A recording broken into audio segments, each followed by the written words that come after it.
नमस्कार, मी रश्मी. मी आज बनवते आहे खमंग कुरकुरीत कोथिंबीर वडी.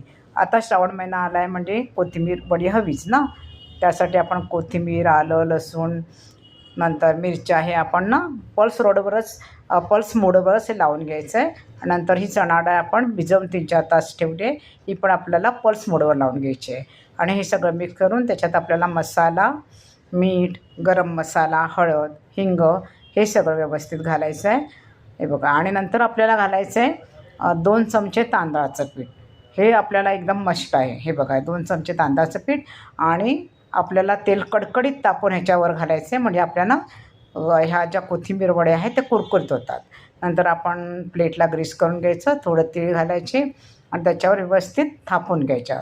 आणि त्याच्यावर पण वरनं तीळ घालायचे आणि 15-20 मिनटं आपण हिला वाफवून घ्यायचे आहे. तुम्हाला जर माझ्या रेसिपी आवडत असतील तर मला सबस्क्राईब करा, लाईक करा, कमेंट करा आणि बेल आयकॉनचं बटन दाबायला विसरू नका. आता ह्या आपण व्यवस्थित त्याच्या कापून घेतल्या आणि तळल्या. हे बघा, मस्त का स्वस्त राहा. धन्यवाद. छान दिसत आहेत ना कोथिंबीर वड्या.